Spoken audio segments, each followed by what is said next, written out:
Welcome back to the IE427 Garage, everybody.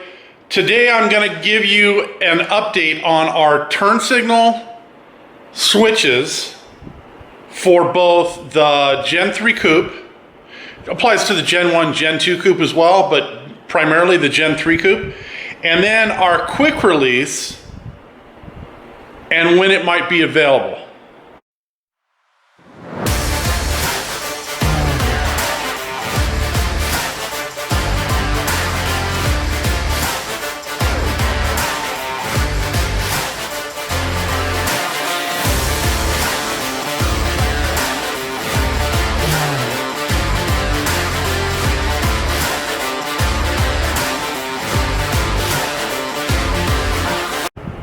All right, so let's start with the Type 65 Coupe, the Gen 3. We have a angled spacer that is very much like the angled spacer we use for the Mark IV. It's just it's a larger angle because obviously the dash is different. But this is what it looks like, and this is the prototype. So you're looking at the prototype piece here. We have had to make some changes as we started to send out the first couple of production units. And, you know, that kind of stuff isn't uncommon.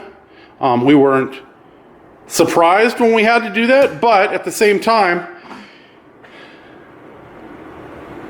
it attaches differently in the Type 65 Coupe than it does in the Mark IV and before Roadsters. So while the Roadsters take the bolts that actually mount the turn signal switch and go through the angled spacer and into the dash, this one, there are two machine bolts that mount it to the dash first, and then the turn signal switch mounts to the angled spacer. So a little bit different design. We did send out, as I said, we sent out the first two production units, about 3 weeks ago. And one of the individuals has not installed his yet. The other one has. And I want to thank Andy for all of the work that he's been doing to help us kind of work through these growing pains on the Gen 3 Coupe turn signal switch. But what we found is that there are so much variation on the angle that the dash goes in because it is multiple pieces of sheet metal that make up the dash.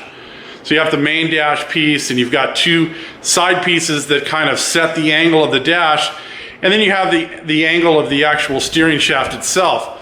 So what we've done is the angle is close enough on the angled spacer that a matter of turning it one way or the other will make it flat against the dash.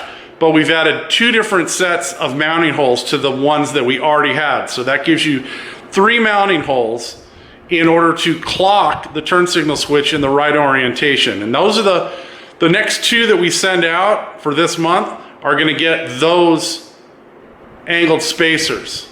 So we're gonna work with those two customers and see if there's any more fine tuning to do. If not, then everyone from that group on will get the spacers that we're sending to this next group. So the Gen 3 Coupe are in production, they are shipping, but it's the same thing. We're only doing a couple of these a month. We only have, by the time we got back word from a couple of the guys that were on our waiting list, they had already gone on to the waiting list or sent their hubs to the other guy. And I'm a little upset about that, not because we didn't get the work, but because of some of the feedback I'm getting back from those what would have been potential customers, in that the other guy has now had their hubs for 6 months and their money and doesn't return emails or phone calls, which I just think is completely, it's just poor business. But that's not my problem. I just wish that we could have satisfied the need of the Gen 3 Coupe owners more quickly so that these poor guys wouldn't be stuck in limbo. And they're not the only ones. I've got a couple of Mark IV customers that have contacted me saying that they've just given up with the other guy and they want to know if we can just provide them a hub. And I'll get into that in just a second. But at this point, I've had to kind of push them back on the list at least 1 or 2 months, because I think our Generation 3 hub should start becoming available next month. So not October, but November. And if that's the case, then any of you that have sent your hubs to the other guy and are in that same holding pattern, whether he's got your money or not, we should be able to do something for you to help you out of that situation, to get your build moving again. So that's kind of where we're at with that. So now you got an update on the Generation 3 hub. You got an update on the Gen 3 Coupe offering, and that Generation 3 hub that we're working on is going to tie right into what I'm going to talk about next. All right, so that ties directly into what I was talking about the Generation 3 hub. The Generation 3 hub should be available probably sometime in November. But before we release that Generation 3 hub, we want to make sure that we have our quick release dialed in. And so I have our second prototype, or our beta, here at the shop that I got back from Dan about the time that I shot the last video. But I wasn't ready. I was shopping for some steering wheels. I wanted one that was going to bolt right to the Motion Raceworks quick release that we're doing. And I wanted to make sure that it would in turn bolt to the NRG quick release, which a lot of you guys are kind of leaning towards. So let's look at our quick release with the Motion Raceworks. So here's the hub, and if we look at the back, it looks just like the rest of our hubs. We've got the cancellation pins and the centering portion part of the hub that goes into the turn signal.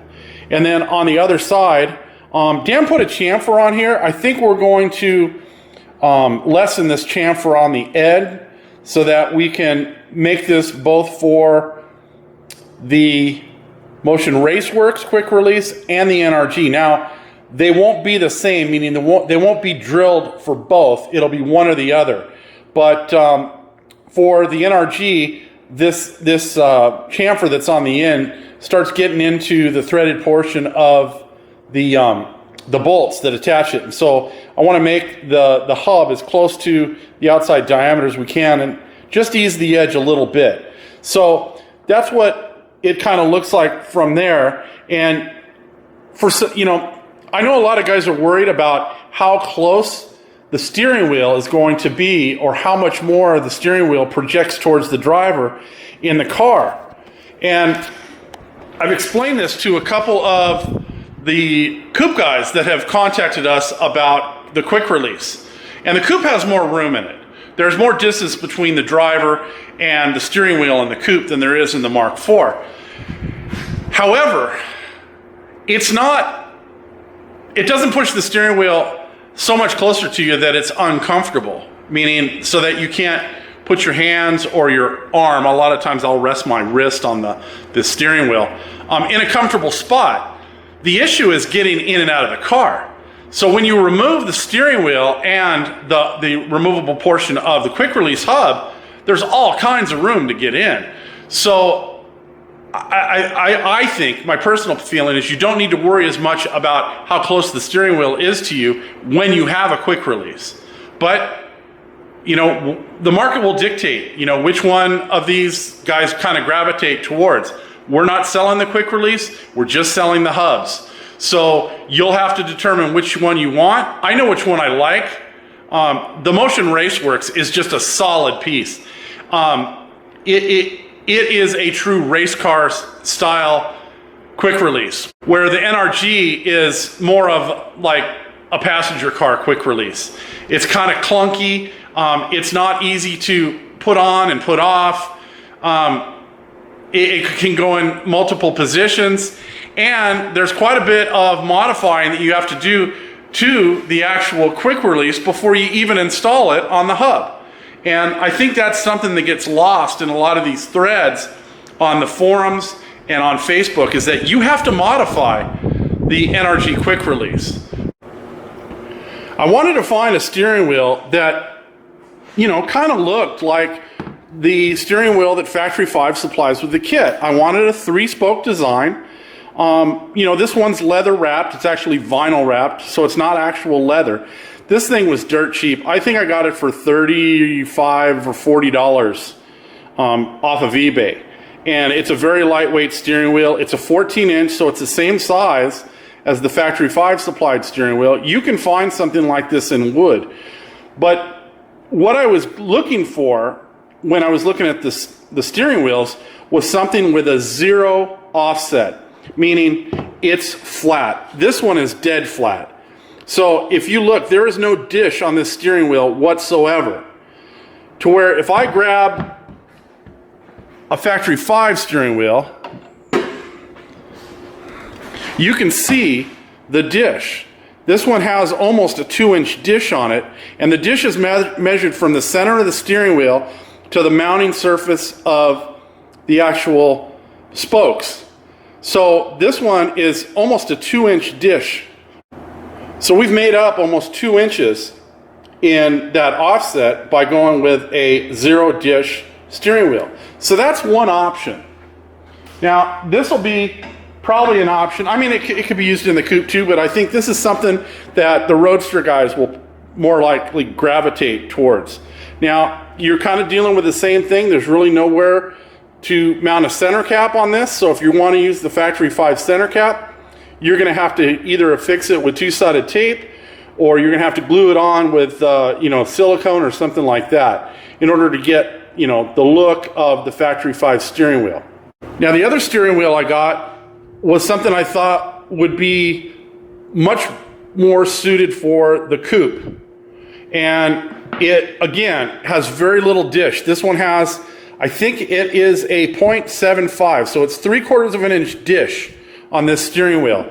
Now, I was able to put a center cap on this because the steering wheel came with a horn button, and so I was able to put the Motion Raceworks flat disc that came with their quick release in this steering wheel. So I'm kind of mixing the two products together here, but you'll see in a minute what I've got mounted to the back on this one. So anyways, this is a very inexpensive. Again, I think I paid less than $50 for this steering wheel on eBay.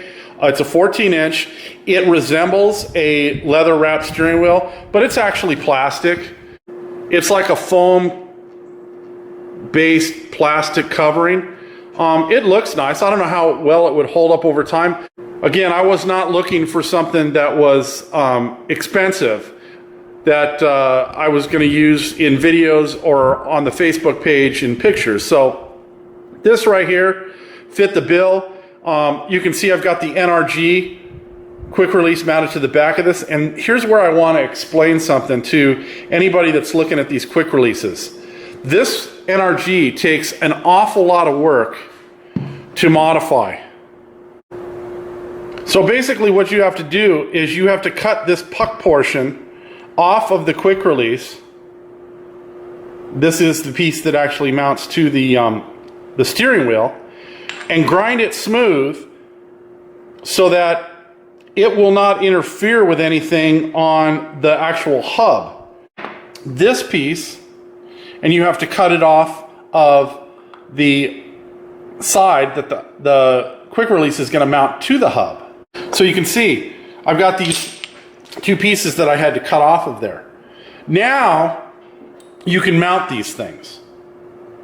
So, and again, this will mount into here. Let's see if I can get this lined up.